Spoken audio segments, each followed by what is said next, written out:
অক্সিজেনাস morning চলে আসলাম। এই যে গ্রিন টি নিয়ে আসলাম, তার সাথে নিলাম তোমার পিস্তাশিও দুখানা আছে, দুটো পিস্তাশিও, দুটো আমন্ড আর 4টে নোনতা বিস্কিট। এটা আমার আজকের ব্রেকফাস্ট।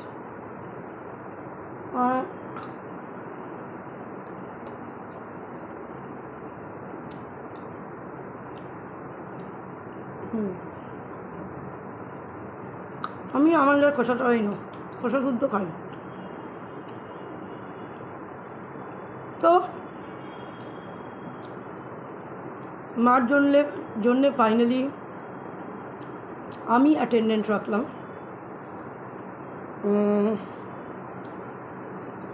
3-4 জায়গায় আয়া সেন্টারে কথা বললাম। আবার এখন তো প্রচুর টাকার ব্যাপার, কোনো জায়গায় 450, কোনো জায়গায় 420। তারপর লাস্টে গিয়ে আমাদের এখানেই লোকাল, মাঝখানে একদিন সেখান থেকেই নিয়েছিলাম একদিনের জন্য, সেই মহিলাটাকেই আমি নিয়েছি 400 টাকা 10 ঘন্টা, 8:30 থেকে 10 ঘন্টা কত হয়, 8:30 থেকে 6টা, 6:30, 6:30 বোধ হয়। তো অ্যাকচুয়ালি কী বলো তো, দিন 15 মানে 15 দিনের জন্য মানে 6000, পুরো মাসের জন্য খুব চাপের। কারণ যদি কন্ট্রিবিউশনে আসে না, কম বেশি, ধরো আমি বেশি, কেউ কম, দাদা আছে, দিদি আছে, কেউ যদি করে না কম বেশি, তাহলে একটু চাপটা কম হয়, তাহলে পুরো মাসটাই টাকা যায়। ধরো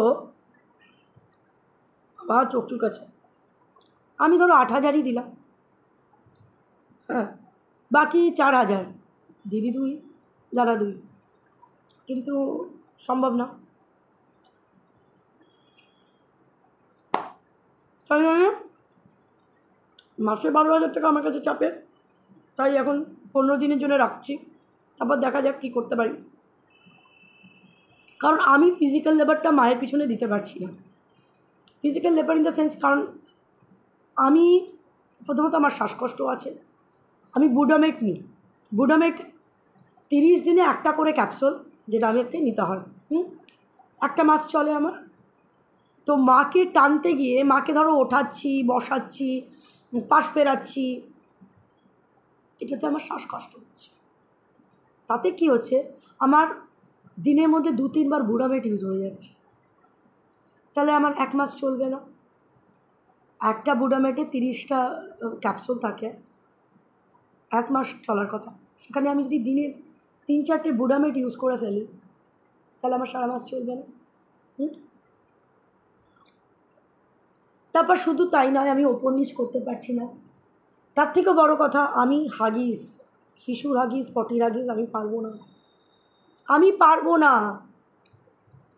আমি জানি না কে কত বড়, মানে কত মা ভক্ত বাবা ভক্ত, অনেকেই হয়তো মা ভক্ত বাবা ভক্ত করবে,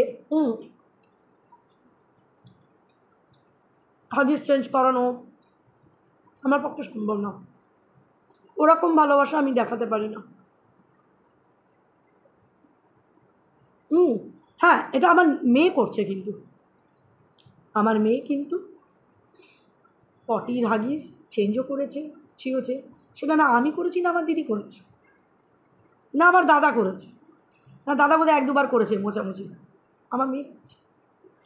কিন্তু আমি করতে পারবো না, আর সেই কারণে ফিজিক্যাল লেবারটাও আমার পক্ষে সম্ভব না দেওয়া, বারে বারে ওপর নিচ করাটাও আমার পক্ষে সম্ভব না। যেটা আমি প্রথমে করছিলাম, সকালবেলা ঘুমের থেকে উঠে মাকে মুখ ফুক ধোয়ানো, না আমার কষ্ট হয়ে যাচ্ছে। আমি তো মাকে করতে গিয়ে আমি অসুস্থ হয়ে পড়ছি। আমার তো আমার মেয়ে আছে, আমার মেয়েটাকে বিয়ে দিতে হবে, আমার তো ডিউটি এখনও শেষ হয়নি।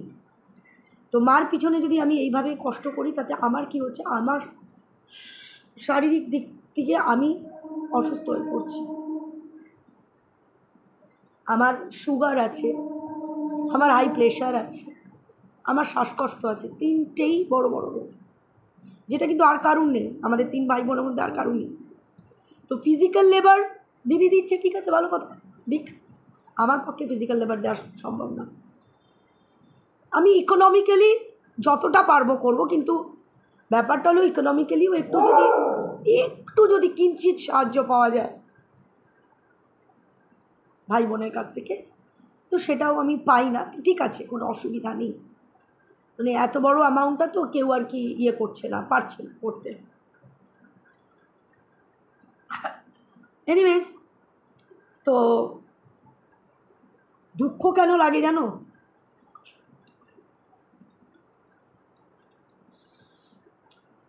আমার মা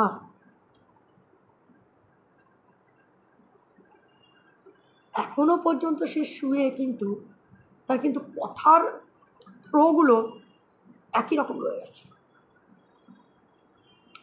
মা কিন্তু নম্র হয়নি, নম্র মানে সন্তানদের প্রতি কিন্তু কোনো নম্র না, যে যাদেরকে ওপর তুমি এখন নির্ভরশীল, একটু তোমার নরম হবে, সেটা কিন্তু মা হয়নি। আজকে থেকে তো রাখলাম 27 তারিখ থেকে 11 তারিখ অবধি থাকবে, মানে 27 সেপ্টেম্বর থেকে 11 অক্টোবর অবধি 15 দিন হয়। তো আমি এই 8:28 না 8টা, ওই যে 8:30টার সময় আমি গেছি, আমি জানি 8:30 থেকে এসে দেখি দিদি এখন, মানে উনি আর কি, ওনাকে আমি দিদি বলেই যাচ্ছি, যিনি মাকে দেখাশোনা করছেন, যে অ্যাটেন্ডেন্ট, এখনও আসেনি। আমার মা শুয়ে বলছে, হ্যাঁ তোর কথা মতো আসবে। তো কথার ধরনটা এরকম হওয়া উচিত বলো তো?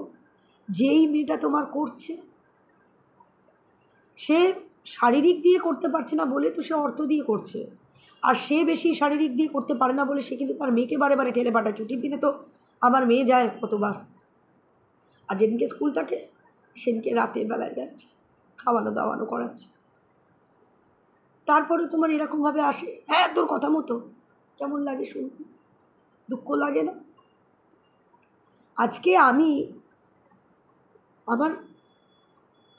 তো একেবারেই মানে উইদাউট প্রবলেম নেই, আমার প্রচুর প্রবলেমস রয়েছে,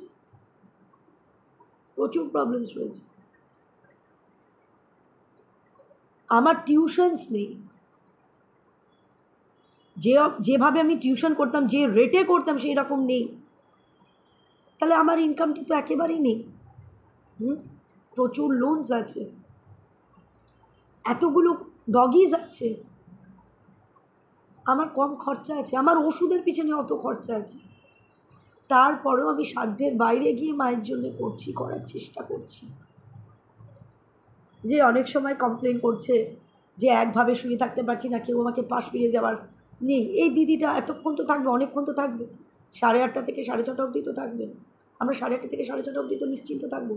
তার পাশ ফিরিয়ে দেওয়া, তার গায়ে চুলকে দেওয়া, সমস্ত কিছু এই দিদি বসে করতে পারবে। আমি তো এত কিছু চিন্তা করে আমি করছি, চেষ্টা করছি করার। হ্যাঁ, এবার তোমরা বলবে সন্তান যখন, তখন তো করবেই না, অবশ্যই করব, কিন্তু আমি তো একা সন্তান নই, এবার বলা আসে আমরা তো 3টে ভাই বোন, তাই কি না? তাহলে আমার যদি রেসপন্সিবিলিটি থাকে, আর দুজনেরও রেসপন্সিবিলিটি থাকবে, তাই কি না? যাই হোক, ওটাতে আর আসছি না, কারণ আমার মা নিজেই দেখো কীরকম ট্যাগস কথাবার্তা, মানে এমন দুঃখ দিয়ে কথা বলবে, তখন আর ইচ্ছা করবে তার সাথে গিয়ে কথা বলতে? হ্যাঁ, আমরা হলে কী করতাম, যে আমার মেয়েটা আমার জন্য করছে, আমি তো বলতাম বাবা তুই করছিস, তোর তো এখন ইনকামটা কম, তুই কীভাবে করবি, তোর কষ্ট হবে, এই ধরনের কথাটা একরকম।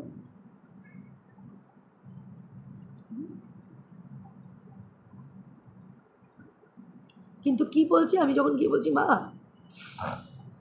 এখনো আসেনি, হ্যাঁ তোর কথা মতো আসবে,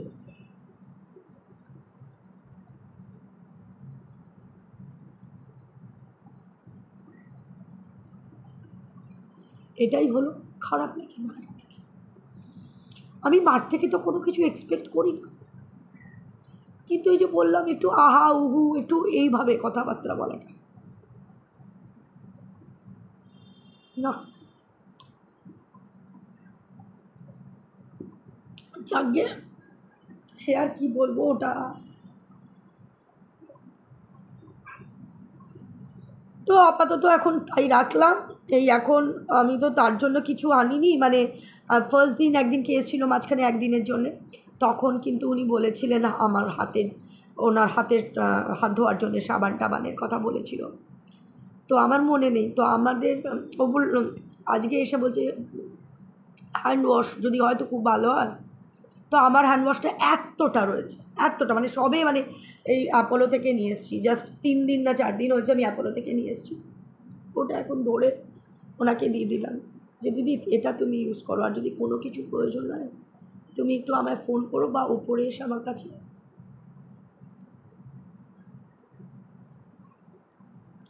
চেয়েও আমি দেব। তো যাই হোক, 400 টাকা করে পার ডে, 6000 টাকা 15 দিনে। তো আমি যেখান থেকে নিয়েছি মুক্তা আয়া সেন্টার, তো মুক্তাকে আমি জিজ্ঞেস করলাম মুক্তা আয়া সেন্টার কিনা যাই না, কিন্তু ওর নাম্বারটে ওর নামই শুধু আসছে। তো ওকে আমি বললাম পেমেন্টটা কীভাবে করবো, ডেলিটা ডেলি? বলে না না ডেলিটা ডেলি না, তুমি 15 দিন পরেই তাহলে পেমেন্ট করো। মানে অ্যাকচুয়ালি তোমার নিয়মই হলো মিনিমাম 10 দিন তোমাকে রাখতে হবে, সেটা তো একদিন রাখা হয়েছে। তাই জন্য বললো মুক্তা দিদি একদিনের জন্য কি কেউ রাখে ডিউটিতে? আমায় বললো আমরা মাঝখানে একদিন রেখেছি। বলে ওরকম ডিউটি কেউ করে? বললাম তা তো না, বলে মিনিমাম 10 দিন তো তোমাকে রাখতেই হতো। সে যাই হোক, আমি বললাম না ঠিক আছে তাহলে আমি 15 দিন রাখছি। পেমেন্ট মোডটা এরকম যে ও বললো আমি যে তাহলে তুমি এক কাজ করো, আমি ওকে বললাম যে আমি 5 দিন অন্তর অন্তর তোমাকে পে করি। বললো না, তাহলে তুমি ফার্স্ট পেমেন্টটা 7 দিনে করো, পরের পেমেন্টটা 8 দিনে করো। তো আমি ফার্স্ট পেমেন্ট 7 দিন, আমি হিসাব করে দেখলাম 27 থেকে 3 তারিখ হলো 7 দিন হয়।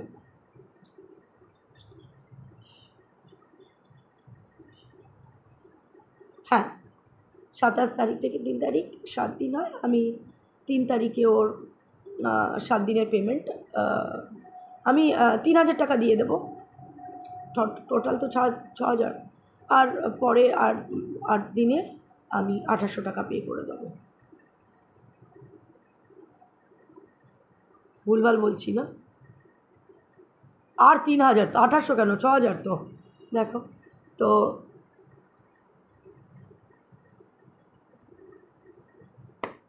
আপাতত এই একটু নিশ্চিন্ত, মার কোনো প্রবলেম নেই, চুলকানো বলো পাশ বেরানো বলো। আমি বুঝি তার একটা প্রবলেম হচ্ছে, কালকে সারা রাত্রির ধরে সে পটি করে বসে আছে, কিন্তু তার 3 ছেলেমেয়ের মধ্যে কারুরই কিন্তু পটির হাগিজ চেঞ্জ করার মতন ক্ষমতা নেই।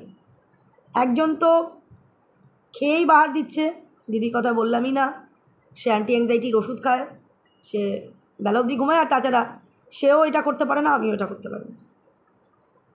খুলতে কেউ পারবো না, ও মেয়ে থাকলে খুলতে পারে, আদারওয়াইজ খুলতে কেউ পারে না, আমার মেয়ে যদি থাকতো।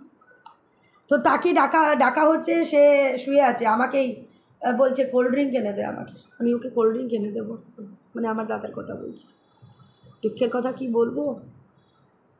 যাই হোক, আমি একটু নিশ্চিন্ত, অ্যাটলিস্ট এটা মাথায় থাকলো, মানে মাথায় ঘুরবে না যে একটা গিল্টি ফিল হয় অল টাইম, যে সারাক্ষণ যদি থাকতে পারতাম। সারাক্ষণ তো সম্ভব না, আমি অন্তত আমি শারীরিক দিক দিয়ে করতে পারছি না, এই 14 বার যেতে পারছি না, কিন্তু আমি একটা লোক রেখে দিলাম, এটা আমার শান্তি। ব্যাস এটুকুনি বলার ছিল। চলো, লাভ ইউ অল।